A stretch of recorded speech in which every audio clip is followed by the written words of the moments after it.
کہ میرا مقصد اس مسئلے سے کیا ہے۔ راجہ بھوج، ایک بھوج کچھ ہے گجرات کے اندر، وہاں کا ایک راجہ تھا، اس کو راجہ بھوج کہا جاتا ہے۔ اور گنگوا تیلی بیچارہ غریب تیل پیرنے والا آپ جانتے ہی ہیں، اسے تیلی کہا جاتا ہے۔ تو اس نے کبھی راجہ بھوج کی برابری کا وہ دعویٰ کیا تھا، تو کسی نے کہا تھا کہاں راجہ بھوج اور کہاں گنگوا تیلی، یعنی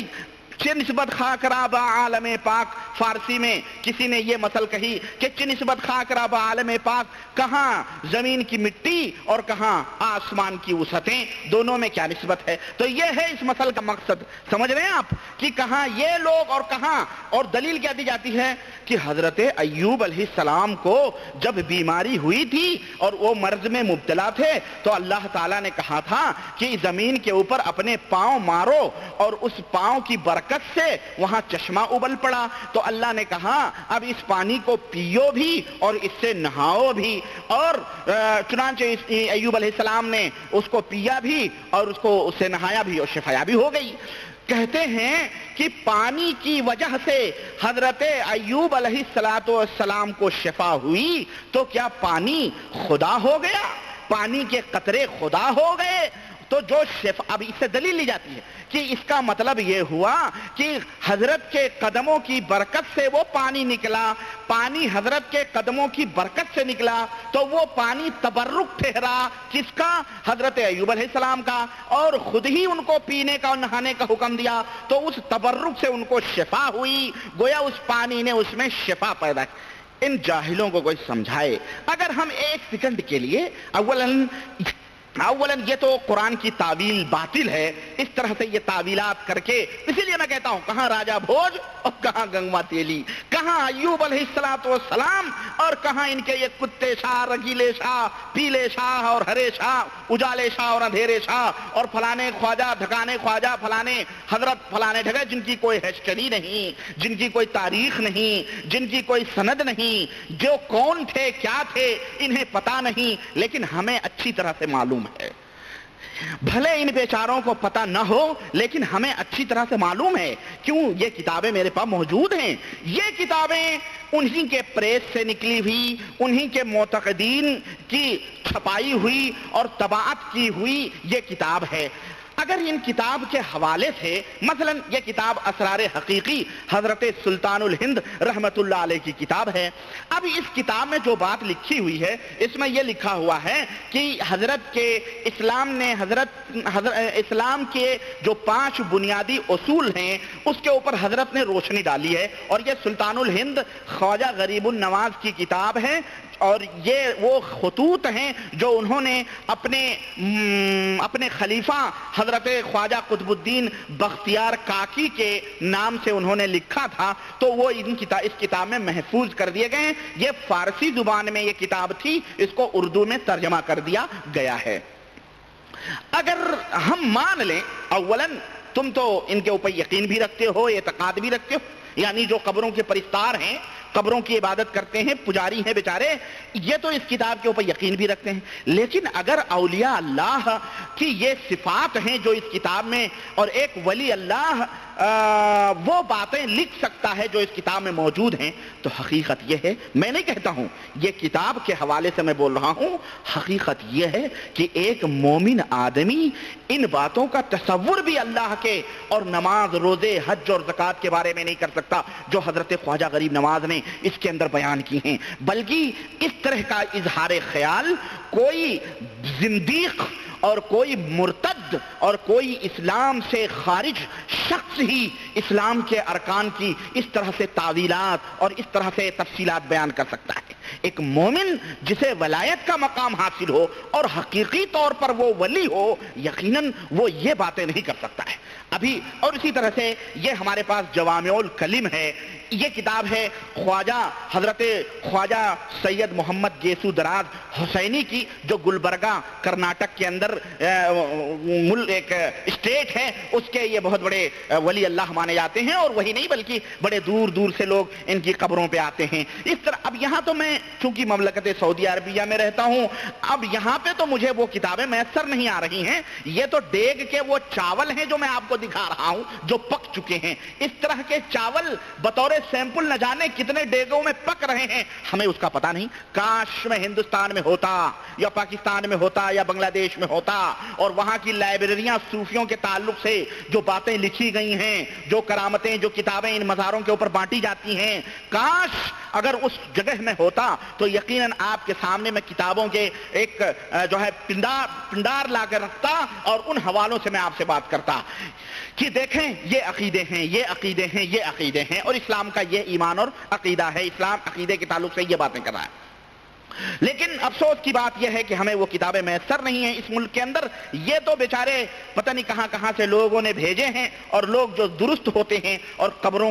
کو لات مار کے کتاب و سنت کو لازم پکڑتے ہیں، وہ اپنے کتب خانوں میں، اپنے لائبریریوں میں رکھے ہوئے رہتے ہیں بیچارے۔ انڈیا سے، پاکستان سے آتے ہیں تو اپنے کلیجے سے لگا کے پڑھتے ہیں، یہاں آ کے لوگ جو ہے وہ حاوی ہو جاتے ہیں۔ یہ بھی ایک شور پھیلتا ہے، یہاں سے جو لوگ جاتے ہیں ایمان و عقیدہ صحیح کر کے، ان کے ماں باپ، ان کے محلے، ان کے شہر والے کہتے ہیں وہاں جا کے گمراہ ہو گیا، وہاں جا کے وہابی ہو گیا۔ ارے وہ وہابی ہیں، ان کے پیچھے نماز نہیں درست ہے، یہ نہیں ہے، وہ نہیں ہے، وہ نہیں ہے، اور یہاں بیچارے آتے ہیں۔ یہ اصل میں کیا بتاؤں میں آپ کو، یہ اس غربت و افلاس نے جس طرح ان کے پیٹ کے اندر چوہے دوڑتے ہیں، اس طرح عقل کا بھی کال ہے، عقل کا بھی کی قحط ہے، یعنی عقل سے بھی یہ بیچارے پیدل ہیں۔ یہ بیچارے نیاز فاتح کرنے والے لوگوں کی مرن پہ جا کر کے قرآن کے حوالے سے مرغ اور مسلم اڑانے والے، بریانیاں توڑنے والے، یہ بیچارے عقل سے بھی پیدل ہیں۔ انہیں کون سمجھائے کہ بھائی میرے یہاں جو بندہ آتا ہے اس نے جو دین پکڑا ہے، تیرا دین اگر اتنا ہی تیرا مذہب صحیح ہوتا، درست ہوتا، تو تیرے مذہب پہ وہ لات کیوں مارتا، کیوں تھوکتا؟ اصل میں کمی تیرے اندر ہے۔ جس طرح سے کوئی ہندو یا کافر مسلمان ہو کر کے پھر اس کفر کی طرف نہیں پلٹتا ہے، اسی طرح سے یہاں پر میرا دعویٰ ہے کہ جو لوگ کتاب و سنت کو پکڑ لیتے ہیں اور اللہ اور اس کے رسول کی محبت کو حقیقی طور پر اپنے ذہن و دماغ میں بٹھا لیتے ہیں، وہ وہاں جا کے قبر پرست نہیں بنتے ہیں۔ اور اگر تم کہو مثال دوں اگر میں، تو ایک مثال نہیں، سینکڑوں مثالیں نہیں، ایک جیتی جاگتی مثال اور جیتی جاتی تصویر میں خود ہوں کہ ہم نے ان قبروں پر، ان مزاروں پر کیا کیا نہیں کیا تھا، لیکن ہم نے ان کو سب لات مارا۔ کیوں؟ ہمیں علم نہیں تھا قرآن کا، ہمیں علم نہیں تھا احادیث کا، اللہ کے نبی نے کیا فرمایا ہے، اللہ وحدہ لا شریک کی کیا تعلیمات ہیں، ہمیں پتہ نہیں تھا۔ لیکن الحمدللہ جب ہم نے قرآن و سنت کو پڑھا، ان کے ترجموں کو پڑھا اور احادیث بخاری، مسلم، ترمذی، ابو داؤد ہم نے کھنگالا، ہم نے دیکھا، ہمیں کہیں وہ تعلیمات نہیں مل رہی ہیں کہ نبی رحمت صلی اللہ علیہ وسلم نے بتلایا ہو کہ جاؤ فلانے کی چوکھٹوں کے اوپر، فلانے بزرگوں کی چوکھٹوں کو، بزرگوں کی صالحین کی چوکھٹوں کو چاٹو، ان کی قبروں کو پختہ بناؤ، ان کے اوپر دھونیاں رماؤ، ان کے اوپر قبے اور گنبدیں بنواؤ، ان کے اندر ایسیاں لگواؤ، ان کو جو ہے کیا کہتے ہیں ریشمی غلاف اور چادروں سے ان کے اوپر جو ہے زینت اور زیب کرو۔ اچھا ایک بھی بات میں بتاؤں، بات آئی یہ ریشمی چادر کے تعلق سے، دیکھیں یہ بھی کتنی بدتمیزی کی بات ہے یہ کہ ہمارے ملکوں میں نہ جانے کتنے لوگ ہیں کہ غربت کی آخری سطح پر سانس لے رہے ہیں، غریبی کی آخری سطح پر وہ اپنی زندگی گزار رہے ہیں، فٹ پاتھوں کے اوپر، یہ وہ۔ ایسی بہن اور بیٹیاں موجود ہیں جو بہن اور بیٹیاں ان کے ہاتھ غربت کی وجہ سے لال نہیں ہو رہے ہیں، ان کے ہاتھوں پہ مہندیوں کی خوشبو نہیں لگ رہی ہے، ان کے ہاتھ پیلے نہیں ہو رہے ہیں، ان کے سروں پر روپٹے نہیں نصیب ہیں، لیکن ذرا ان درگاہیوں کو دیکھو، ان بیچارے قبر پرستوں کو دیکھو کہ ان مردوں کے اوپر، قبروں کے اوپر اس طرح سے قیمتی غلاف، قیمتی چادریں کہ بابا جو مرا ہے نا، وہ بلے شاہ، وہ نتھو شاہ، وہ رنگ پرہنا شاہ زندگی بھر لنگوٹیاں پہنتا رہا، زندگی بھر ننگا رہا، اسے یہ سب نصیب نہیں ہوئے۔ زندگی میں ریشمی کپڑا یوں بھی حرام ہے مسلمان کے لیے، مرنے کے بعد اس کی قبر پہ ریشمی چادریں چڑھائی جا رہی ہیں، اور دلیل کیا دی جا رہی ہے، میں آپ کو بتاؤں دلیل کیا دی جا رہی ہے مزاروں کے اوپر چادر چڑھانے کے لیے۔ کچھ لوگ اپنی طرف سے اصل میں یہ لوگ سوالات گڑھتے ہیں پھر اس کے جوابات دیتے ہیں. ایک مولوی تقریر کر رہا تھا کہ کسی نے کہا کہ مزاروں کے اوپر چادریں چڑھاتے ہو, کیا تمہارے مردوں کو سردی لگتی ہے؟ میں سمجھتا ہوں یہ کوئی غیر معقول شخص ہی یہ بات کہہ سکتا ہے. بھئی قبر کے اندر وہ سو رہا ہے تو اوپر مٹی کے اوپر چادر چڑھانے سے اس کو کہاں گرمی؟ یہ جس نے بات کہی ہے وہ بیوقوف ہی رہا ہوگا. تو اس سے پتہ یہ خود اصل میں گڑھتے ہیں. اصل میں اس کو یہ نہیں پوچھنا چاہیے کہ قبر کے اوپر جو چادر چڑھاتے ہو کیا اس کو گرمی لگتی, کیا اس کو سردی لگتی ہے؟ تو اس نے جواب دیا ہاں جنت کی ٹھنڈک ٹھنڈی ٹھنڈی ہوائیں چلتی ہیں تو اس کو ٹھنڈی لگتی ہے, اس لیے ہم اپنے مردوں کو چادر چڑھاتے ہیں. یہ ایک جواب دیا اس نے, جو مولوی تھا کہا ہم نے یہ جواب دیا. اور پھر دوسرا جواب کیا دیا معلوم ہے آپ کو؟ اس نے کہا دیکھیں آپ دیکھیں, کہاں جوتا کہاں سر, مارے گھٹنا پھوٹے سر, کہاں راجا بھوج کہاں گنگوا تیلی. وہ جواب کیا دیتا ہے؟ کہتا ہے